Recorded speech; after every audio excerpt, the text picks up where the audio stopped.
السلام عليكم ورحمة الله وبركاته. إن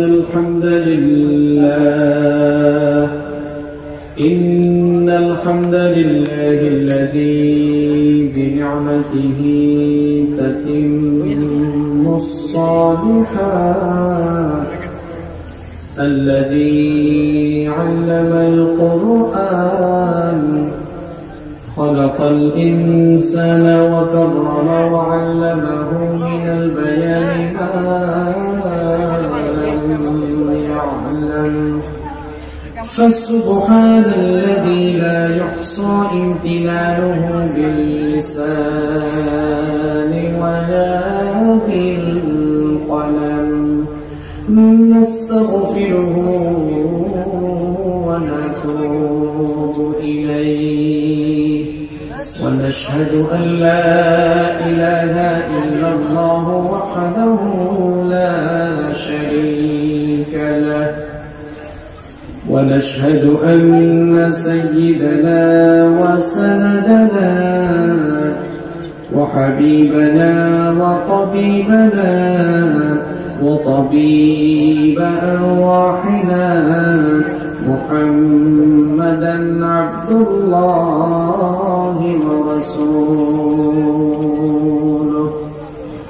أرسله بالحق بشيرا ونذيرا، وداعيا إلى الله بإذنه وسراجا وقمرا منيرا. أما بعد، فقد قال الله تعالى في كلامه المجيد وفي فرقانه الحميد: أعوذ بالله من الشيطان الرجيم، بسم الله الرحمن الرحيم. إن الله وملائكته يصلون على النبي، يا أيها الذين آمنوا صلوا عليه وسلموا تسليما. اللهم صل على محمد وعلى آل محمد كما صليت على إبراهيم وعلى آل إبراهيم إنك حميد مجيد. اللهم بارك على محمد وعلى آل محمد كما باركت على إبراهيم وعلى آل إبراهيم إنك حميد مجيد. ربي زدني علما، ربي زدني علما، ربي اشرح لي صدري ويسر لي أمري واحلل عقدة من لساني يفقه قولي. سبحانك لا علم لنا إلا ما علمتنا، إنك أنت العليم الحكيم. صدق الله العظيم. এই ধরনী ওই নীল আসমান, নদীর কলতান, সবাই গাহে নিরবধি তোমার প্রেমের গান, তোমার প্রেমের গান, তোমার প্রেমের গান। এই ধরনী ওই নীল আসমান নদীর কলতান সবাই গাহে নিরবধি তোমার প্রেমের গান তোমার প্রেমের গান তোমার প্রেমের গান সাজ সকালে পাখিরা সব জপে তোমার নাম ঝরনা ঝরে তোমার নামে নিত্য বিরাম সাজ সকালে পাখিরা সব জপে তোমার নাম ঝরনা ঝরে তোমার নামে নিত্য বিরাম সাগর ঢেউয়ের মাঝে শুনি সাগর ঢেউয়ের মাঝে শুনি তোমার গুণগান তোমার গুণগান তোমার গুণগান এই ধরনী ওই নীল আসমান নদীর কলতান সবাই গাহে নিরবধি তোমার প্রেমের গান তোমার প্রেমের গান তোমার প্রেমের গান কোকিল ডাকে কুহু কুহু মনের হরষে তোমার নাম শুনি প্রভু মৃদু বাতাসে কোকিল ডাকে কুহু কুহু মনের হরষে তোমার নাম শুনি প্রভু মৃদু বাতাসে ভ্রমর বলে গুনগুনিয়ে ভ্রমর বলে গুনগুনিয়ে তুমি মহিয়ান তুমি মহিয়ান তুমি মহিয়ান এই ধরনী ওই নীল আসমান নদীর কলতান সবাই গাহে নিরবধি তোমার প্রেমের গান তোমার প্রেমের গান তোমার প্রেমের গান পড়েন আলহামদুলিল্লাহ। বাংলাদেশের অত্যন্ত সুপরিচিত ঐতিহ্যবাহী ফেনী জেলার দাগনভূঞা উপজেলার নোয়াপাড়া জামে মসজিদ ও যুব সমাজের উদ্যোগে আয়োজিত আজকের এই ঐতিহাসিক চতুর্থতম তাফসীরুল কোরআন মাহফিলে মোহতারাম স্বনামধন্য সুযোগ্য সভাপতি বিশিষ্ট সমাজসেবক আপনাদের অত্র এলাকার সকলের অত্যন্ত প্রিয় মানুষ আবুধাবি প্রবাসী জনাব আনিসুর রহমান সাহেব আতাল আল্লাহু উমরাহু ওয়া বারাকাল্লাহু ফি হায়াতিহি আমরা সবাই বলি আমিন। আজকের এই প্রোগ্রামের সম্মানিত প্রধান অতিথি বিশিষ্ট সমাজসেবক বিশিষ্ট রাজনীতিবিদ অত্র এলাকার সকলের প্রিয় মানুষ গণমানুষের প্রিয় ব্যক্তিত্ব দাগনভূঞা উপজেলা পরিষদের জননন্দিত চেয়ারম্যান জনাব দিদারুল কবির রতন সাহেব বিশেষ অতিথি ৫ নং ইয়াকুবপুর ইউনিয়ন পরিষদের জননন্দিত চেয়ারম্যান জনাব আবুল ফুরকান বুলবুল সাহেব আল্লাহ তাআলা ওনাদেরকে ইসলামের জন্য কোরআনের জন্য কবুল করুন আমরা বলি আমিন। মাহফিলে আমার আগে কোরআন এবং সুন্নাহ থেকে অত্যন্ত তথ্য নির্ভর আলোচনা পেশ করেছেন বিশিষ্ট আলেমে দ্বীন মশুরহাট কেন্দ্রীয় জামে মসজিদের সম্মানিত খতিব মুফতি কামরুল হাসান বিন কাসেম আল্লাহ তাআলা ওনার হায়াতের মধ্যে বারাকা দান করুন ইজ্জত সম্মান আরো বাড়িয়ে দেন। কথা বলেছেন মাওলানা আব্দুল্লাহ আল মামুন রজবী সাহেব যারাই আজকে মাহফিলে কথা বলেছেন, আল্লাহ তাআলা সকলের ইজ্জত সম্মান বাড়িয়ে দাও, সকলের ইলম আর আমলগত যোগ্যতা আরো বাড়িয়ে দাও।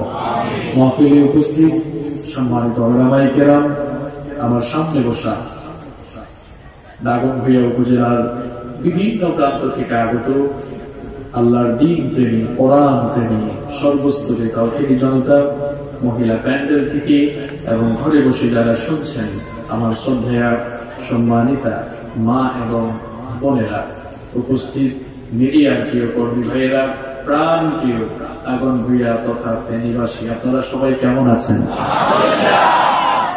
আলহামদুলিল্লাহ, আমিও আল্লাহর রহমতে ভালো আছি। আমাদের সবাইকে ভালো রেখেছেন কে? আমাদেরকে সুস্থ রেখেছেন কে?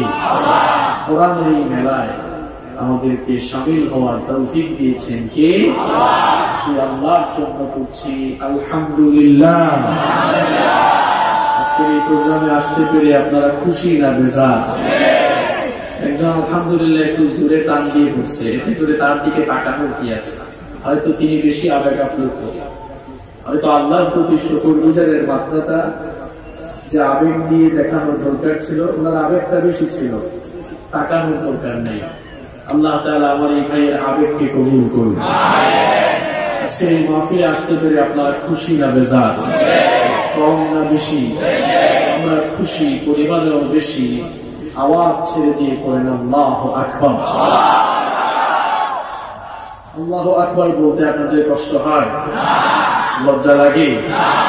শরম লাগে নাকি? আল্লাহু আকবার অর্থ কি? অর্থ হলো আল্লাহ হচ্ছেন সব চাইতে বড়, আল্লাহ তাআলার চাইতে বড় আর কি আছে নাকি? এটি এমন একটি স্লোগান, এই স্লোগানের মধ্য দিয়ে দুর্বল ইসলাম সবল হয়ে গিয়েছিল, মরা ইসলাম শক্তিশালী হয়ে গিয়েছিল। সুবহানাল্লাহ। আজকে এই প্রোগ্রামকে বাস্তবায়ন করতে গিয়ে আমার যুবক আর তরুণ ভাইয়েরা অক্লান্ত পরিশ্রম করেছেন, কষ্ট করেছেন। আল্লাহ তাআলা যুবক ভাইদের এই পরিশ্রমকে কবুল করে নেন। এই যুবকগুলো আল্লাহু আকবারের স্লোগান দিয়ে মরা ইসলামটাকে শক্তিশালী করে তুলেছিল, দুর্বল ইসলামকে সবল করে তুলেছিল। ওমর ইবনে খাত্তাব রাদিয়াল্লাহু আনহু, নাম শুনেছেন তো আপনারা? নরম মানুষ না গরম মানুষ? তিনি যখন ইসলাম কবুল করলেন, তার বয়স মাত্র 26 বছর। 26 বছর বয়সে মানুষের শরীরে শক্তি কম থাকে নাকি বেশি থাকে? একেবারে তাগড়া জওয়ান বলা যায়। 26 বছরের ঘোড়া চাপকে যুবক। আমাদের সিলেটে ইয়াং ছেলে পেলেদেরকে বলে একেবারে তাগড়া জওয়ান। আপনারা আঞ্চলিক ভাষায় কি বলে যুবক ছেলেদেরকে?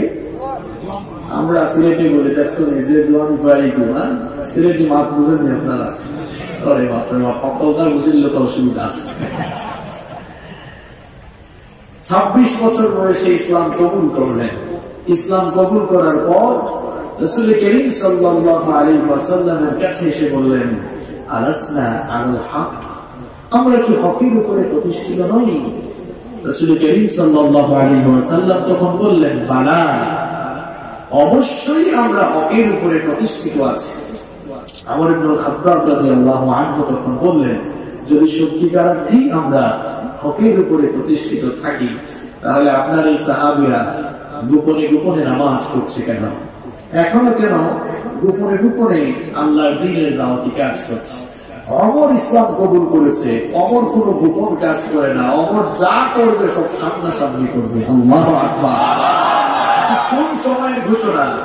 যখন ঈমানের কথা বললেই মায়ের আছে না নাই?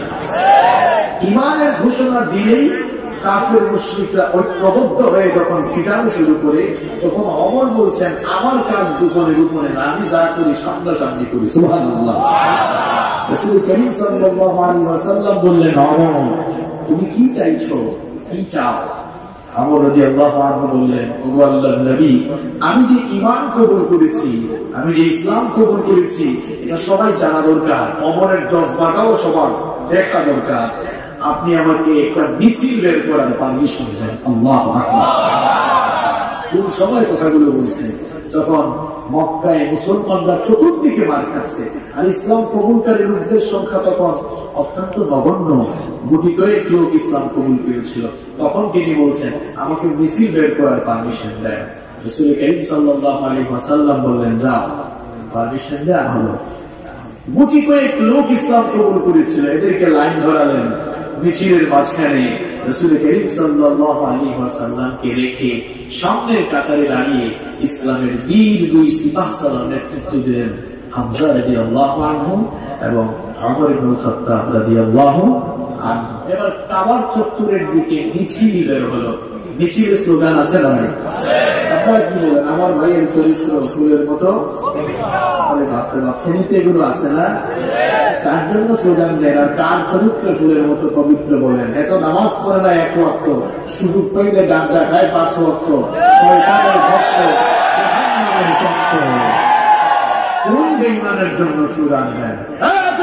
তরুণ ভাইরা কান খাড়া করে শুনে নাও, তোমার এই যৌবনের শক্তি কোন বেঈমান নেতার পেছনে গিয়ে স্লোগান দেওয়ার জন্য দেওয়া হয় নাই।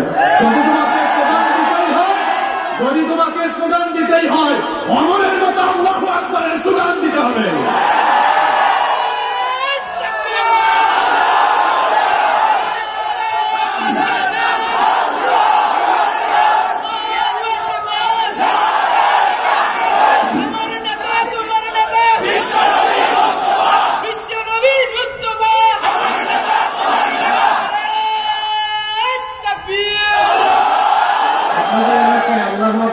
অসুবিধা হয় না তো? আবার অসুবিধা হয়? আমি গত মাসে আপনাদের সোনাগাছি আসছিলাম, তো মানুষেরা আমি প্যান্ডেলে উঠার সময় আল্লাহু আকবার স্লোগান দিচ্ছে, অনেকে থামিয়ে দিল।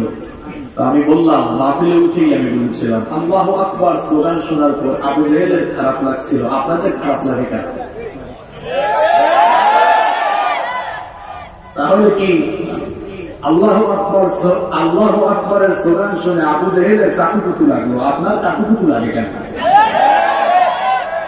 আপনার শরীরে কি ইবলিস কাকুকুতু দেয় না? আল্লাহু আকবার শুনলে আপনার খারাপ লাগে কেন? আল্লাহু আকবার শুনলে কেবল তাদেরই খারাপ লাগে যাদের শরীরের মধ্যে আবু জেহেলের ভাইরাস হয়েছে। নতুবা মুসলমান এই স্লোগান শুনলে তার ঈমান আরো তাজা হওয়ার কথা।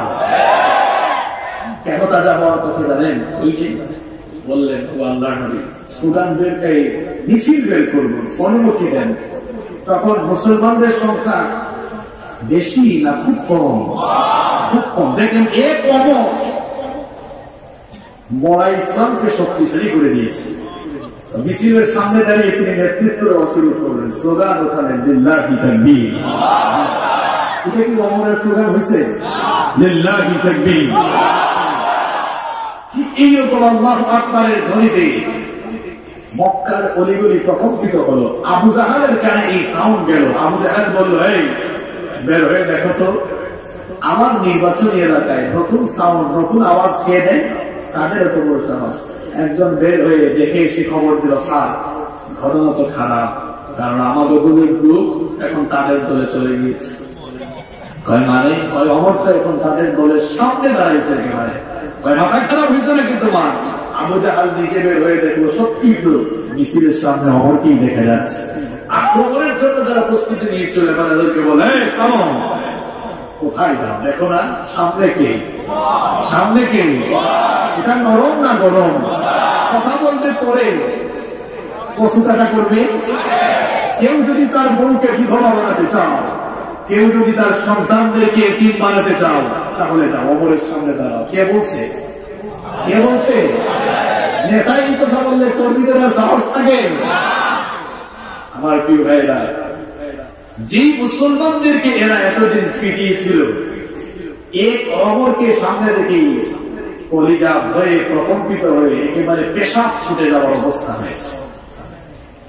আমার কলিজার টুকরা যুবক আর তরুণ ভাইরা, আপনারা সবাই যদি ইসলামের সুশীতল ছায়াতলে এসে ঐক্যবদ্ধ হতে পারেন, আজ গোটা দুনিয়ায় মুসলমানদের যে চরম দুর্দিন চলছে, মুসলমান যে চরম সংকটাপন্ন মুহূর্ত কাটাচ্ছে, মুসলমানদের এই চরম সংকটাপন্ন মুহূর্তে মজলুম মুসলমানদেরকে অধঃপতনের অটল তলদেশ থেকে বের করে আনার জন্য আপনাদের প্রত্যেককে অমরের ভূমিকায় অবতীর্ণ হওয়া লাগবে।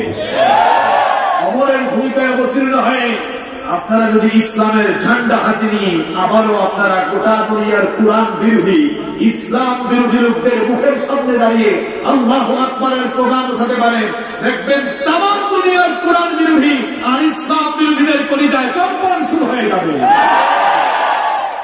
আল্লাহ তাআলা আমার যুবক ভাইদেরকে অমরের মতো কবুল করে না। এই যুগে কোরআনের কথা বলা এখন অনেক কষ্ট। এখন কোরআনের কথা বলতে গেলেও পারমিশন লাগে। এই যে আমার চাচা বসে আছেন মাঝখানে, ওনারা ছোটবেলা থেকে এগুলো দেখছেন কখনো? আপনারা দেখছেন? আমি ছোটবেলায় এগুলো দেখি, এই কয়েক বছর ধরে দেখতেছি। জমিনটা কার? আমরা কার? কোরআনটা কার? আমরা আল্লাহর কি? কথা বলেন। কোরআনটা কার? জমিনটা কার? আল্লাহর জমিনে আল্লাহর কোরআনের কথা বলা হবে, এর জন্য কি কোরআনের কাছ থেকে পারমিশন দেওয়া লাগবে নাকি? একদম খুব ভাবতেছি আমার কাছে আসো, এদিক ওদিক ঘুরায় পাবলিককে যা হয়রানি করে, এখানে যাও, ওর কাছে যাও, ওর কাছে যাও। যারা কোরআনের প্রচার প্রসারে এরকম পাবলিককে কষ্ট দিচ্ছ, এই নোয়াপাড়ার এই ময়দান থেকে বলে দিলাম, আল্লাহর কসম ফেরেশতারা তোমাদেরকে অনুমতি ছাড়া, পারমিশন ছাড়া পেরানি দিবে। কত বড় সাহস! আল্লাহর কোরআনের কথা বলা হবে, কিসের পারমিশন লাগবে? আল্লাহর কি একটু ভয় নেই? মৃত্যুর কি একটুও ভয় নেই? আগামীকাল রাত তুমি এত থাকবা কিনা তারও কোনো গ্যারেন্টি নাই। কি করে আল্লাহর কোরআনের বিরুদ্ধে দাঁড়িয়ে দাও? আল্লাহর ভয় কি অন্তরে নেই? আল্লাহর দিন বিরোধী যারা, তাদেরকে বলতে চাই, তোমাদের দাদা আর নানাদের পরিণতি দেখো, নমরুদ ফেরাউনের পরিণতি দেখো, আবু জেহেলদের পরিণতি দেখো। পরিণতি ভালো হয়েছে? ভালো হয়েছে? এদের কোরআনকে অনুসরণ করে এদের পথে যারা চলবে, তাদের পরিণতি আরো ভয়াবহ হবে। আমরা আল্লাহর কোরআনের পক্ষে না বিপক্ষে? কোরআনের পক্ষে থাকলে আমাদের ইজ্জত সম্মান বাড়িয়ে দিবেন কি? আল্লাহ আমাদেরকে কোরআনের জন্য কবুল করে না। সম্মানিত ভাইরা, কষ্ট হচ্ছে আপনাদের? অল্প কয়েক মিনিট ধৈর্য ধরে থাকা যাবে তো? শেষ পর্যন্ত কারা থাকবেন না? হাত তুলেন তো, অসুবিধা নাই। আল্লাহর এই দুই কুতুব ভুল করে হাত তুলছে, অসুবিধা নাই। শোনেন, আমরা ভুল করলে মাফ করেন কি? আচ্ছা বলেন তো, আপনাদের এই দাগনভূঞা এলাকায় কেউ যদি মার্ডার করে ফেলে, পুলিশ পাইলে তাকে সালাম করবে না অ্যারেস্ট করবে? ইনশাআল্লাহ। বুঝতে পেরেছেন আপনারা? দেখেন, দুনিয়ায় মানুষ অপরাধ করলে প্রশাসনের ভাইয়েরা তাদের দায়িত্বই হলো অপরাধ গ্রহণ করা, এই জন্য তারা অ্যারেস্ট করে। সুবহানাল্লাহ। আল্লাহ তাআলা আমাদের এমন রব, আমরা অপরাধ করলে আল্লাহ শাস্তি দেন না ততক্ষণ আমরা তাওবা করি না ততক্ষণ। তাওবা করলে আমাদেরকে মাফ করে দেন কি? কেমন এক আল্লাহ পেয়েছে আমরা! আমরা ভুল করার পর তাওবা করে ফেললে মাফ করে দেন কি? আল্লাহ মুখেরটা নেন না, আল্লাহ মানুষের ভেতরেরটা নেন। আল্লাহ বাহিরেরটা নেন না। নেন কোনটা? আপনাদের এলাকায় আছে নাকি সেই যে মানুষ মরে যাওয়ার পর জানাজার লাশকে সামনে রেখে লোকটা কেমন ছিল? সবাই খুব ভালো ছিল। আপনাদের এলাকায় আছে? আমাদের সিলেটে কিছু কিছু এলাকায় লাশ সামনে রেখে বলে, খোকা চাই মানুষটা কিলা আসলো, বলা আসলো না, মার আসলো। মানে সবাই বলেন লোকটা কেমন ছিল? অনেকে বলে ভালো ছিল, কেউ কেউ তো বলতে পারতেছে না কিছু, মনে মনে বলতেছে এদের কেমন চোর আর চামার ছিল, এটা তো আমার চেয়ে ভালো কেউ জানে না। আল্লাহ কিন্তু বাহিরের টানেন না, ভেতরের টানেন। আল্লাহ কোনটা নেন?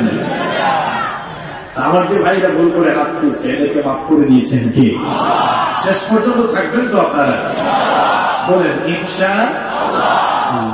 সম্মানিত ভাইরা, এই যে আমরা এতগুলো মানুষ এখানে এসেছি, আমরা প্রত্যেকেই মৌলিক ভাবে একটি পরিবারের সদস্য। পৃথিবীর সমস্ত মানুষেরা একটি পরিবারের সন্তান, আদম আর হাওয়া পরিবারের সন্তান। আমাদের মূল উৎস এক, আমাদের বাবা আদম, আমাদের মা হাওয়া। এই দুইজনের কাছ থেকেই, এই দুইজনের মধ্য দিয়ে গোটা পৃথিবীতে মানব বংশের বিস্তার সাধিত হয়েছে। এখানে আমরা যারা আছি প্রত্যেকেই কোনো না কোনো পরিবারের সদস্য, তাই না? প্রত্যেকেই কোনো না কোনো পরিবারের সদস্য। একটি পরিবার থেকে পৃথিবীতে কোটি কোটি পরিবার হয়ে গিয়েছে। সেই পরিবারের নাম হলো আদম আর হাওয়া পরিবার। পরিবার হচ্ছে রাষ্ট্র কিংবা সমাজের মূল ভিত্তি। পরিবারের মাধ্যমে মানুষ বেড়ে ওঠে, পরিবার থেকেই মানুষ আদব কায়দা শিখে, বিহেভিয়ার শিখে, ম্যানার শিখে। এজন্য পরিবার হচ্ছে একটি মানুষের মূল শিক্ষা প্রতিষ্ঠান। এই পরিবার ভালো হলে সন্তানগুলো ভালো হওয়ার সম্ভাবনা কম না বেশি? পরিবার খারাপ হলে ওই পরিবারের লোকেরা খারাপ হওয়ার সম্ভাবনা বেশি। আজ আমাদের পরিবারগুলো নষ্ট হয়ে যাচ্ছে। আমাদের পরিবারগুলোতে সুখ শান্তি, আমাদের পরিবারগুলো থেকে সুখ শান্তি চলে যাচ্ছে। আমাদের পরিবারগুলিতে আজ গ্যাঞ্জাম লেগে আছে।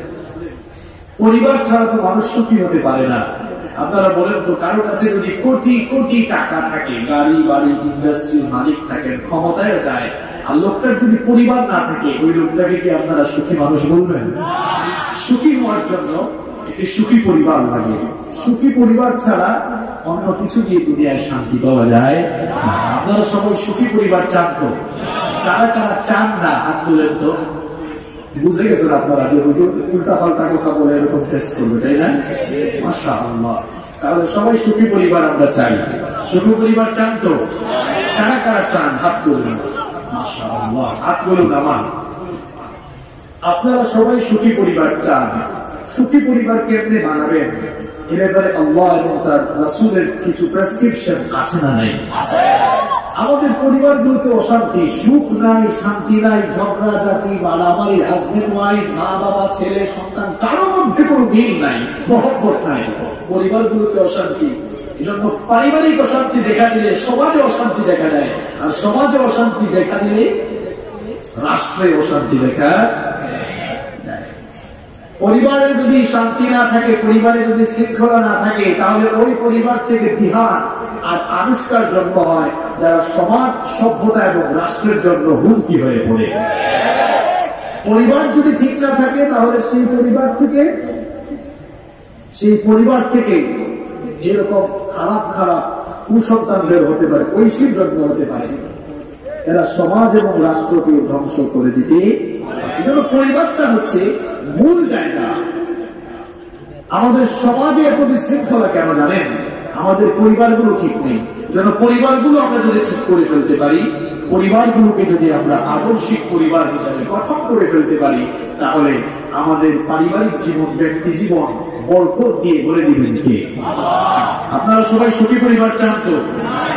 সুখী পরিবার গঠন করার জন্য আল্লাহ তাআলা এবং তার রাসূল সাল্লাল্লাহু আলাইহি ওয়াসাল্লাম আমাদেরকে 13টি প্রেসক্রিপশন দিয়েছেন। সবাই বলেন তো কয়টা?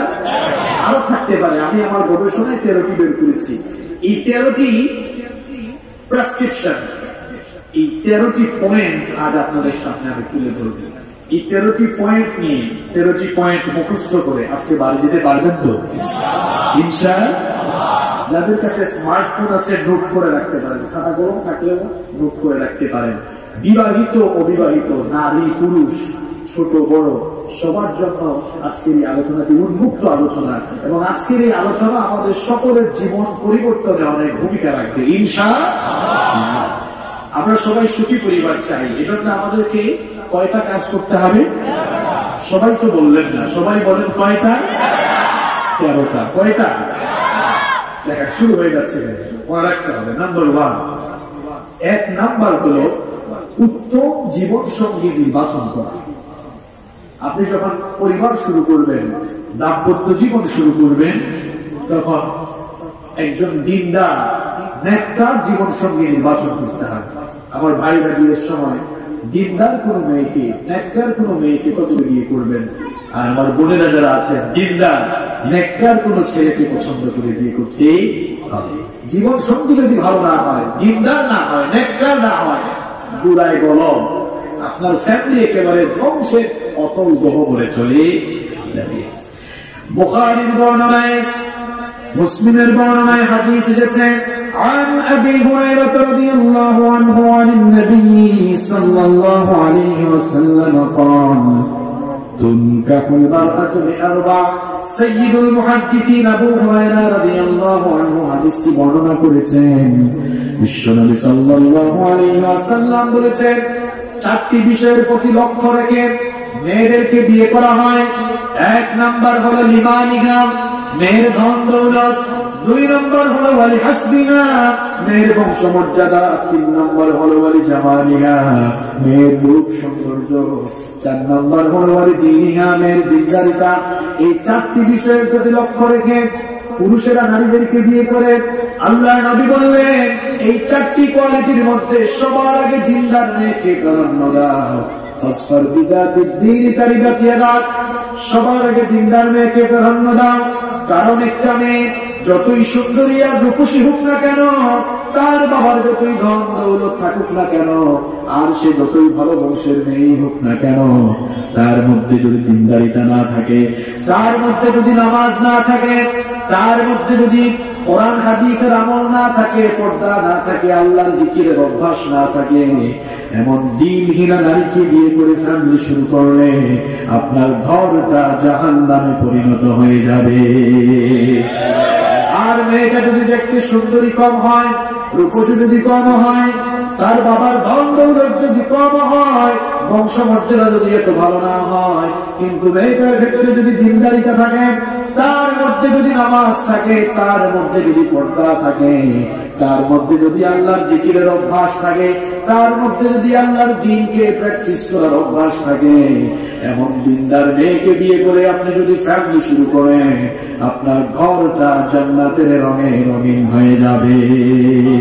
ইবনে মাজার বর্ণনায় বিশ্বনবী সাল্লাল্লাহু আলাইহি ওয়াসাল্লাম বলেছেন, الدنيا كلها متاع وخير متاع الدنيا المرأة الصالحة। দুনিয়ায় দু চক্ষু মেলে তোমরা যা কিছু দেখো, দুনিয়ার সবকিছুই হলো সম্পদ।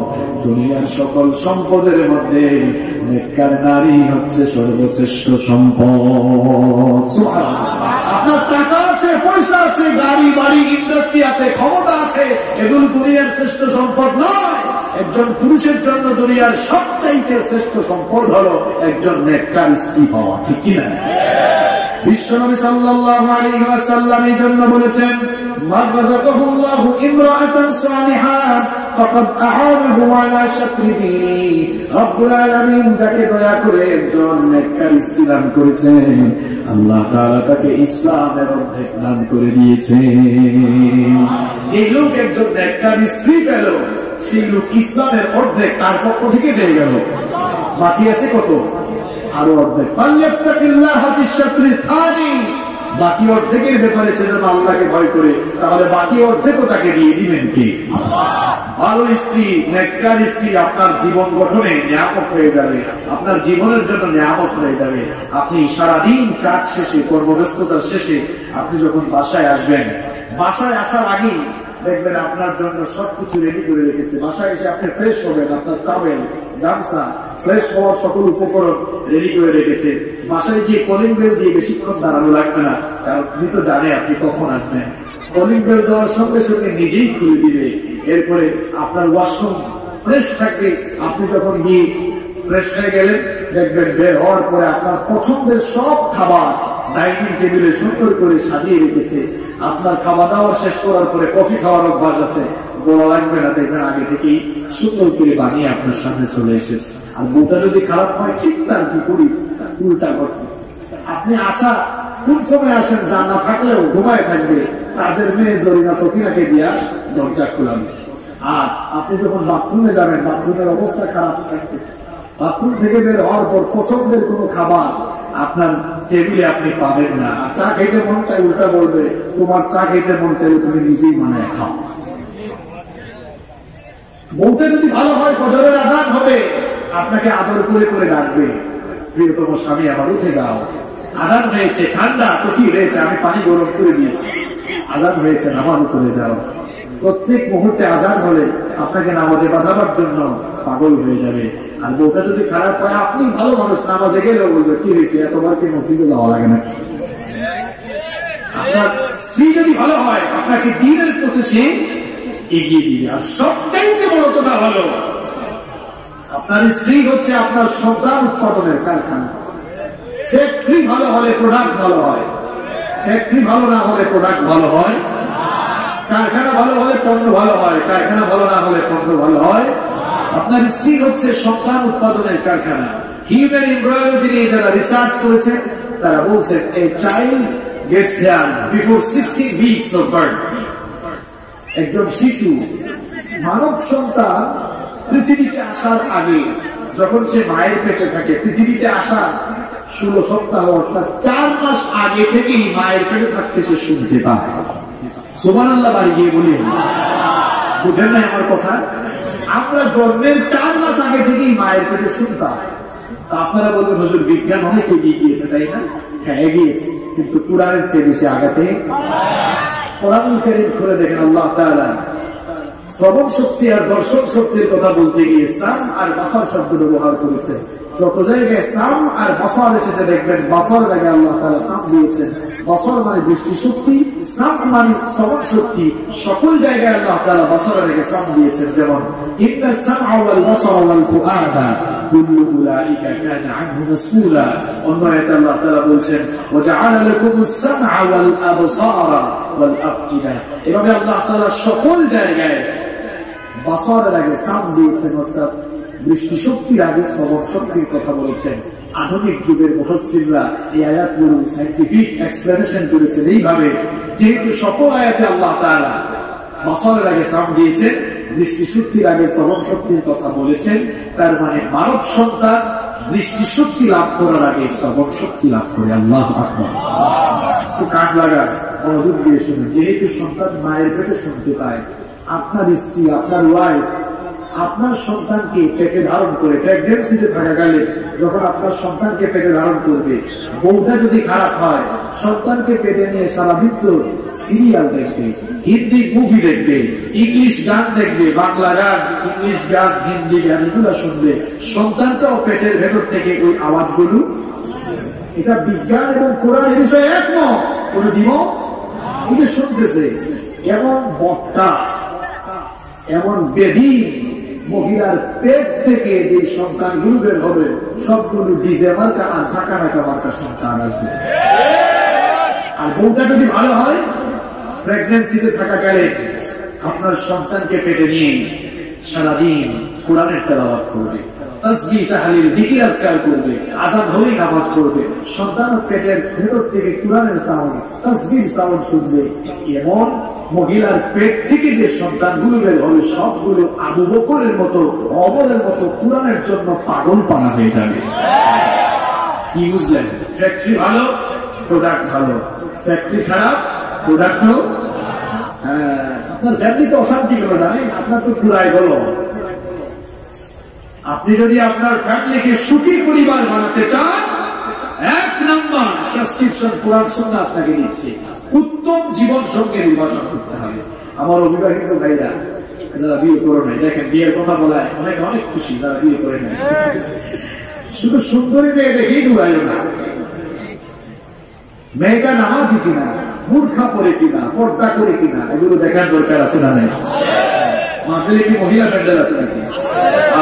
তাহলে আমার বোনদেরকে বলতে চাই, শুধু পদওয়ালা ছেলে, পদওয়ালা বুঝেন তো, বড় বড় পদ আছে না, শুধু পদওয়ালা ছেলে আর টাকাওয়ালা ছেলে দেখেই দৌড়াইয়েন না। ছেলেটার মুখে দাঁড়িয়ে আছে কিনা, নামাজি কিনা, দিন প্র্যাকটিস করি কিনা, এগুলো দেখেন, এরপরে পছন্দ করেন।